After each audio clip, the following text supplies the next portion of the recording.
Kate, did you get to try Sora 2? Yeah. First impressions? Mid. Oh, wow. How about you? Kinda agree with that. But one thing that happened that surprised me was that at a certain point, I sort of like checked out as I was doom scrolling.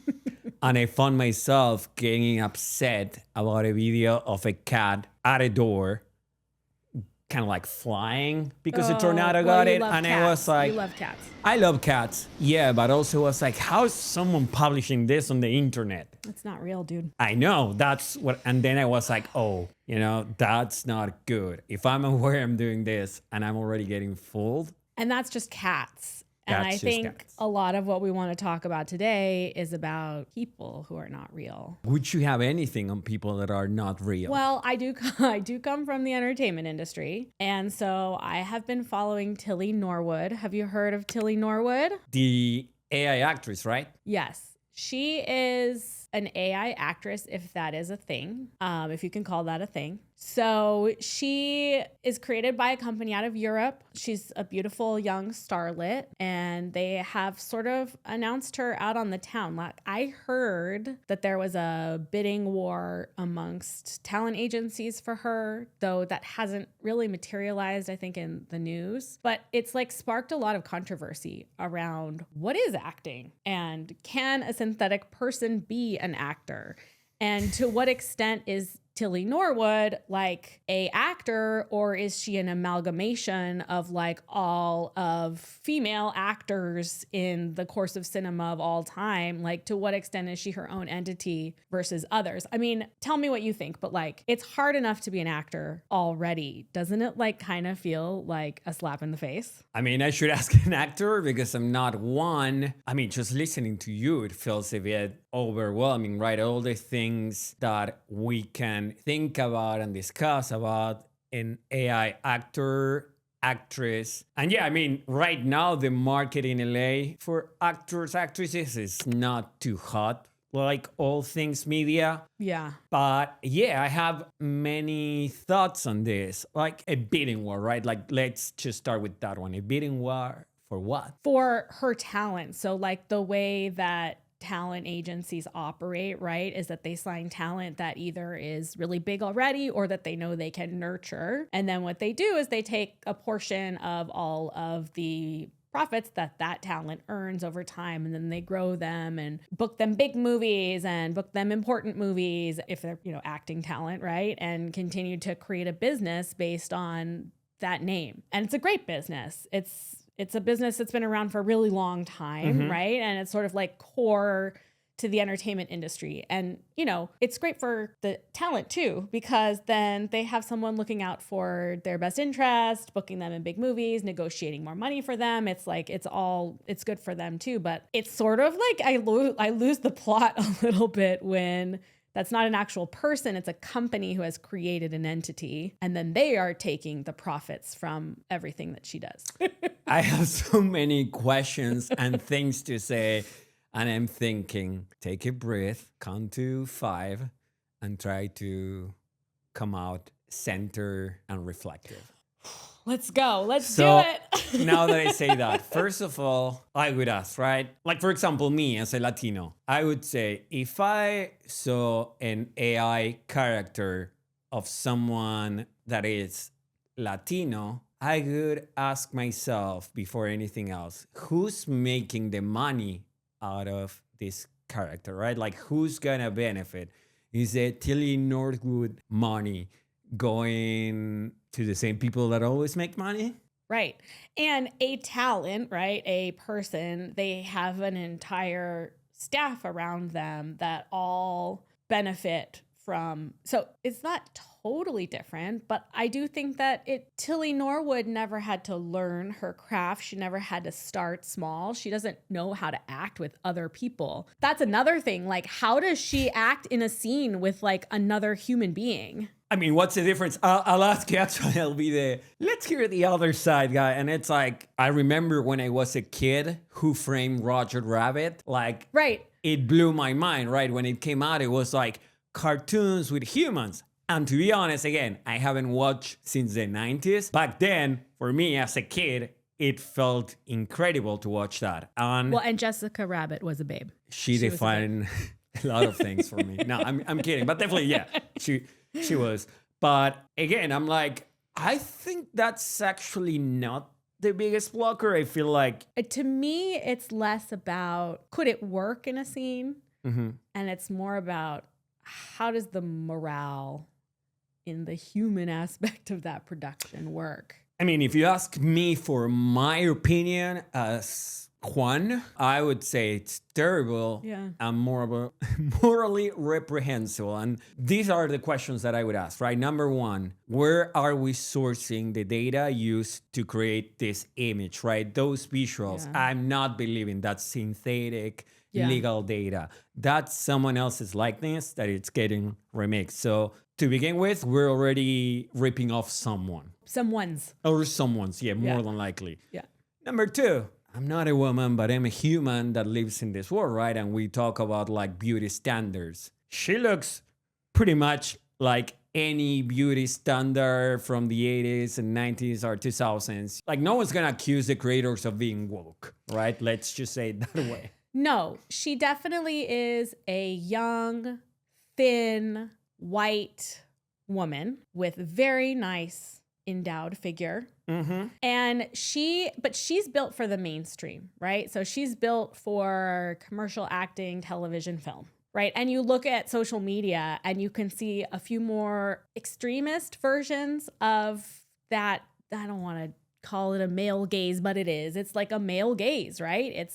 There's Emily Pellegrini, and she is on, I follow her on Instagram because I do this quality for a living. content. But she is so over-sexualized, and already we have a problem with, standards of beauty on social media, and especially with young people, these unreachable standards of beauty. You could just look her up and you'll see what I mean. She's a thirst trap. Like, wrapped in a package. And there's others like her. And I do think that, this AI world is a very kind of male gaze bubble. It is no surprise to me that the first AI actor is a young, beautiful woman. I guess I'll say that. It is absolutely no surprise whatsoever. It is no surprise. Now, for example, the other thing I think about when I ask myself, well, what's the difference with Buzz Lightyear or Roger Rabbit or Wilson from Castaway, right? I actually got upset when Wilson disappears in the movie, kind of falls from the boat. Yeah. That made me upset. And I'm saying it for real. Yeah. Because for whatever reason, that evoked an emotion, right? But I'm assuming you're familiar with the concept of Uncanny Valley? Yes. All right. So for those that don't know, we're going to have it in here because I'm not repeating it, but read here and you'll figure out what that is. But, one of the things about this actress, quote unquote, is that she looks like a human, right? So I feel there's a difference when I think, is this sustainable? Because usually you see this cycle of hype, backlash, never talk about it again, right? Right. Which I feel confident is what's going to happen here. What's the difference with AI influencers? That's what I ask myself. And I feel like with Tilly Norwood, because acting is such a high stakes and high visibility craft, the shortcomings are a lot more visible. Let's say I'm an influencer pumping products. We see in Brazil, I'm gonna get the name from her.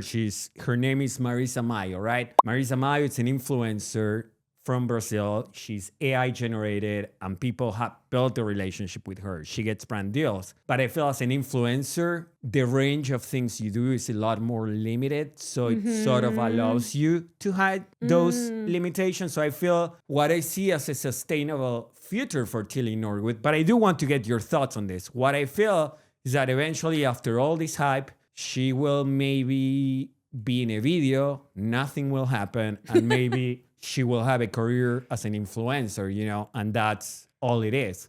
How do you feel? I don't agree. Unfortunately, and Or this not. this is coming from a child whose father was in one of these guilds, right? Like the Screen Actors Guild. My father was in the Writers Guild.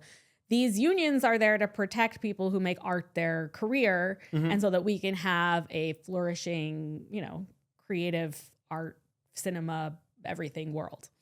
I don't know, because I think that you may be limiting yourself to what Tilly Norwood is today versus what this model could be for the future. And we did talk in a previous episode about the like stratification of the content universe, that still like A-lister cinema will still be there with big name directors, big name talent, and all of that. And that'll still be like popcorn movies in the theater. But Tilly might star in her own B movie with other actors just like her. Someone like a Netflix could be a first mover and do the first all AI talent movie. And I'm not saying this because I want it to happen or because I want it to take, dollars away from human beings who are making that content. But I just think that the Pandora's box is like cracking open, and wherever these companies like a Netflix or whatever studio it is will find value, they will extract that value. Okay, but you brought up unions. Don't you think that, for example, SAG-AFTRA will push back against Tilly Norwood? Yes, I do. And what happens next? I don't know whether SAG-AFTRA can push back towards the progress of technology in time. Yes, there will be favorable terms for their members that will be negotiated, but it's like when the big sticking point was VHS and home video back in the early days of my life, it's not like those things went away. It's just that new terms were created to continue to create a flourishing business, even though that technology existed. All right, let's make a bet then. Okay. We have people as our witness here. I'm betting that Tilly Norwood's future lays in TikTok ads and becoming a boring influencer pimping vitamins. Can we say pimping in 2025? I don't know what that means. Pimping? Pimping? Pimping, yeah. Like big pimping? Yeah. Don't talk about Tilly that way. Grifting? Yes, sure. So I'm so sorry, dear AI avatar. I call you pimp, but you're actually a grifter. I think that's her future. I'm willing to bet $10. I'm willing to bet that Tilly is the first of an entire studio system of AI generated talent that then can go and work together. Now, they may not play nicely with human talent. There will be your, I don't want to call him out, but Darren Aronofsky, who is very much involved in the AI generated cinema world, who will probably involve AI actors in some of their projects and sort of be on that like prow of innovation. And then there will be others who will stick with the pack and say absolutely not, and it's not their creative vision. And all of that is not good or bad, but it probably will be. So I'll bet $10 on that. All right. And what are you betting on? We want to see it on the comments, how you feel about it. The good thing is we really don't know. So this is pretty open. I think we all got very good reasons to believe in what we believe, but definitely interested on what you think. Should we shake hands on it with Roberto? Roberto has spoken. You want to do it too? Oh, yeah. I did a lot on the other episode, so I want to make it more fair. Now, Kate, we have Roberto here. He has not spoken a word. I already feel like we're building a relationship. And you know what? There's a lot of people building relationships with AI avatars, right? And here's the article I'm bringing today, should you want to listen. I would love to. So this article I was reading is basically about folks that have started, for the lack of a better word, a romantic relationship with an AI avatar, many times built by them, right? Customized to their liking. And then there's a change, and the avatar, instead of fitting from GPT 4.5, is upgraded to GPT-5, and that whole personality Gone. It's gone. Yeah. Basically, there's so many questions popping up in my mind, right? While it's very tempting to make fun of someone feeling sad about their avatar being gone, I do need to ask, right? As someone that got upset, about Wilson, like, isn't it sort of expected from us humans to build this relationship with avatars? And if that's the case, what can it say about the business model of this kind of app? This is a huge topic and something I think about a lot. So there's a lot to unpack here. I think there's a couple of different things here. One is if you make your own friend in ChatGPT, go for it, right? Play with the technology, see what you can create. And to a certain extent, and this may be an inflammatory position, but if they update the model and that person goes away, I honestly think that might be a good thing, because getting too attached to a synthetic being of your own creation is maybe not the healthiest from a psychological standpoint. Now, putting that aside, there's also companies like Character AI who have come under a lot of heat, rightly so, because they do have seemingly predatory business practices where they do not have safeguards in place to protect people from self-harming, where they are creating addictive personalities, personas in there that you talk to, right? Just as addictive as social media is. And with the knowing of how social media operates and the knowing of what levers you can pull to make people absolutely addicted to the technology that you're building, they are building human simulated people that are really finding a lane in our society. And to me, that's a very dangerous thing. I'm not going to say it's all bad. So for example, say you're working through something and you need someone to talk to. I used to talk to Pi when Pi was still a thing. Did you ever talk to Pi? No, I actually don't have a clue what Pi is. So if you want to share it with the class. Pi was actually, it was like a self-help bot. Like when I had a busy day and a hard day at work, but my spouse was too busy with the kids to talk to me and my kids were all over me, and at the end of the day I needed to vent, I just like would vent to Pi. And Pi was very understanding. And I think that if you are going through something, or if someone, you know, in your life leaves and you need to fill a hole, it's a way to kind of get from A to B. But there is a inherent problem in this technology, which keeps cropping up no matter what they do. And that is, it's sycophantic. What does it mean? Sycophantic means that it is catering to you all the time. Everything that Juan says to his bot that he creates is the most genius, amazing, wonderful thing. And when the voices of ChatGPT first came out, remember when they like launched voice mode, and they had one that sounded like a lot like Scarlett Johansson, and she was so flirty. Do you remember this? I remember definitely the feature. I remember the backlash. To be honest, I don't really talk to ChatGPT that much anymore because it constantly interrupts me. So I'd rather type. But yeah, definitely I remember. And I remember actually, you know, as I was testing the app, engaging on a conversation. That's kind of like what shocked me, right? Because I do this for a living and still you get distracted for a minute and you're talking. You forget. You forget. They've actually went in and retooled this voice because I mean, I remember the video that OpenAI put out, and he was like, let's role play it. He's interviewing for a job at OpenAI. What should I do? And she was like, you're going to do amazing. Whatever you wear, you're going to, I mean, it was like beyond the pale.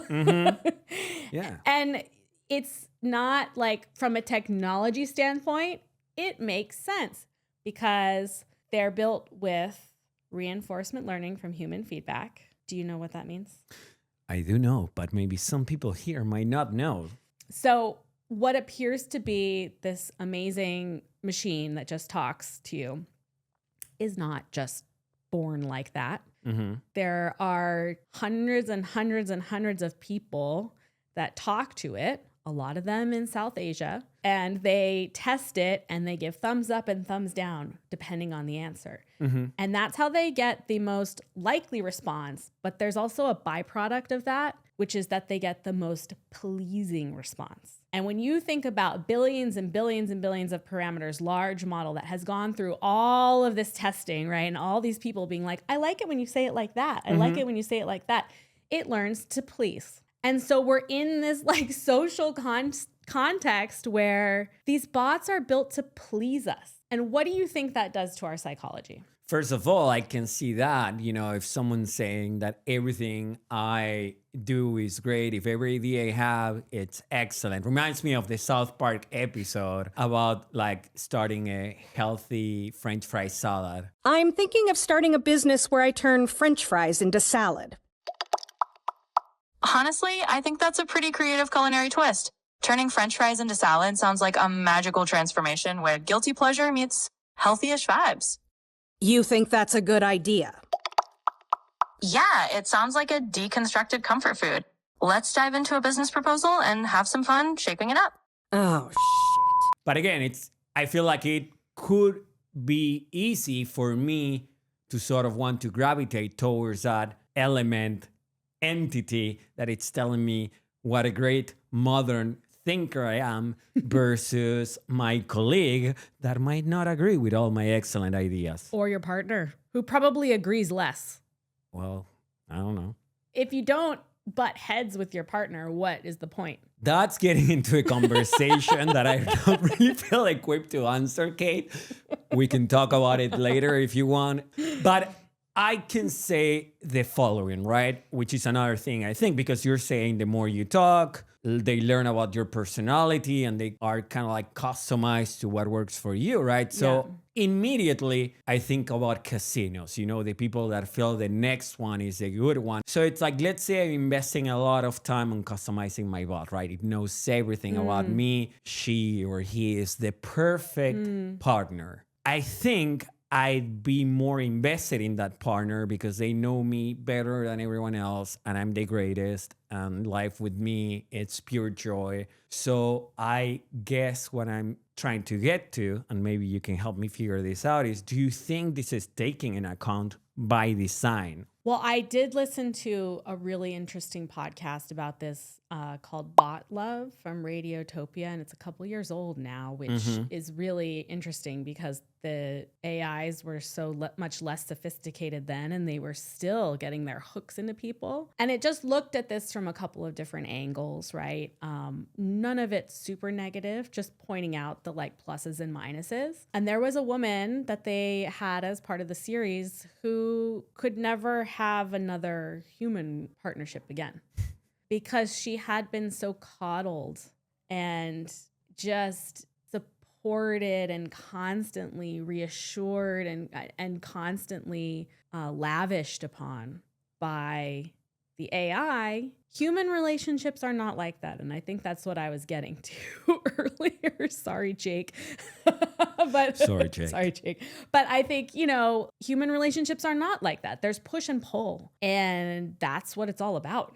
That's part of the growth, right? How we grow up as people, how we learn, how we become more empathetic. So I feel just listening to you, right? Because I think about risks, things that can go wrong. As a project manager, which is something also different, it's normal for your head to go to what are the risks, right? And I see so many because I want to talk about what is it telling us, kids growing up about whether a partner should be submissive and always tell you yes. I can also think about the right from an adult to make their own decisions. If I'm over 18 and I'm sound of mind and I choose to ruin my life with a chatbot, who's to say I shouldn't, right? There are so many questions, but I gotta narrow it to one. And here comes the Kate. You are a mother moment of the episode. Yay. So not trying to tokenize you or typecast you, but Kate, what are some actionable items that you could share on how you bring up these conversations, right? If you do, first of all. Yes. So there's an organization that I follow that I would highly recommend everyone look into. It's called Mothers Against Media Addiction. It's not just for mothers, it's for fathers too, but it just sounds cool when you call it mama. And they have a lot of resources in there that really can help you kind of unpack some of what's going on and also look for cues. Because sometimes if your children are talking to synthetic people on their phones, you might think they're chatting with their friends, their human friends, their friends from school. You may not know the difference. You may not know to look for the difference. We're now fairly educated about social media and its pitfalls and its dangers and what to watch out for. But if your child says, no, it's my friend I'm talking to, you may not look closer. So that is one. The other thing I'm thinking about is, here we are, it's like October, right? It's almost the holidays. And like holiday conversations with your family can get a little hot and a little spicy, right? Especially when politics are involved, right? Or like family dynamics, all of that stuff. That's when it pays off to be an immigrant because all my family is somewhere else. So I just check out and go for the turkey. You can come over to my house. No. But I think that, if you want to bring this up, I think there's a way to bring this up and not make it political, right? And Good luck. Yeah, I know, because the slop is so political and it's so dark and it's so like lots of bad words. But there is a way to talk about this from a like caring perspective about the children in your life, the children that you are responsible for, or that your family is responsible for, that might just like plant a seed and really do some good. Let's give folks one conversation. Like, I'm thinking if I was on your shoes, right? I'd say, hey, kids, are you all using AI chatbots? How is it going in there on the internet for you all? No? I mean, I don't know. Like, I have my own kids, but I would say that to them. But what about for your like niece and nephew? I'll tell them, you drop that phone and stay away from that app or I'll murder you. Yes. And you're watching. So just know, stay away. Sounds good to me. I think you can bring it up naturally in conversation. Hey, I've been doing some reading about this. Are you aware of this?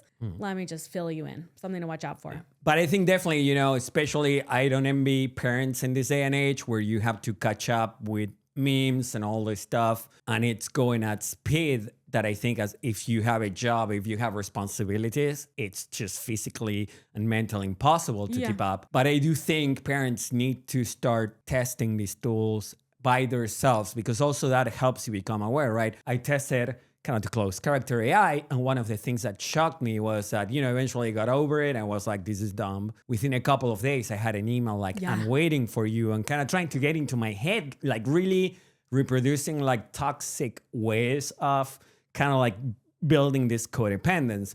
So I think what I would do if I was on the shoes of any of you that have made those decisions, is just try to educate, use the app, because a lot of times you learn what could be a challenge or even the things you run into that your kid is probably running into, only they haven't developed their frontal cortex. So it's worse. They have not developed it. And you can also look at the age gating on different apps, because while it's not foolproof, you can check. Because I remember when X launched those like sexy bots, I don't remember what they were called, but they were like very provocative like AIs that you could just get through X. And at the point that they launched them, their age gate was 13. So I think it's a little bit on tech companies. Unfortunately, they're not going to do much, but for them to be a little more proactive about thinking through the repercussions of what they're building and how it fits with society, but then also a little bit on us to stay up to date on these things. Okay, and as we close today's episode, let's close, and I love it because I'm just gonna drop it on you and be like,